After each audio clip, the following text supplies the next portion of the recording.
Peter Benjamin Parker. Quiet, smart, wears glasses, a young man who keeps to himself. Friends?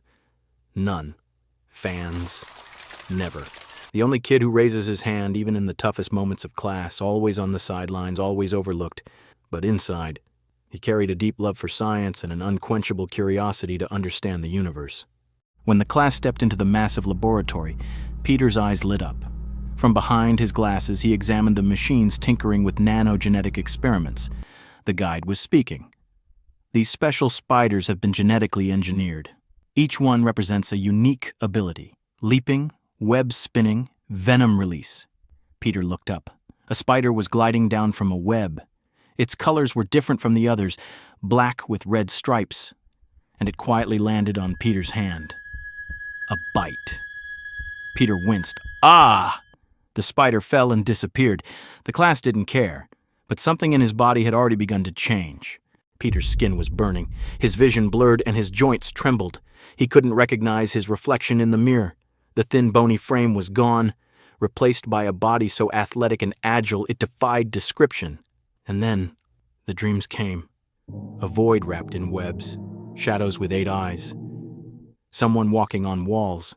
Himself. Peter was no longer ordinary. He accidentally crushed a lamp with his hands. When he leaned against the wall, he unknowingly climbed upward. He walked, leaving a trail behind, and when someone shoved him in class, he instinctively flipped backward. Peter saw a street gang attacking an old man. Normally, he would have run away, but this time, he stopped. A voice inside him said, "You can stop them."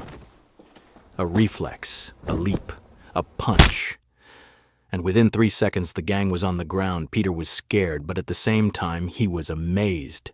Peter was the only one who knew his secret. And to hide this new self, he needed an identity. Colors, red and blue. Inspiration, spider.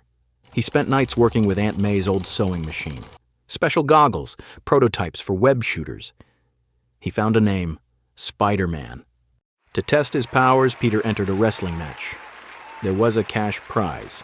The crowd looked at him with mocking eyes. But in the ring, he took down his opponent with a single move. The announcer held out the microphone.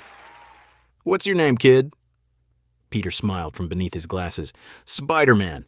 After the match, the organizer refused to pay him. Then the organizer was robbed. The thief ran. Peter stood in his way but didn't stop him. "Not my problem," he said, and the man got away.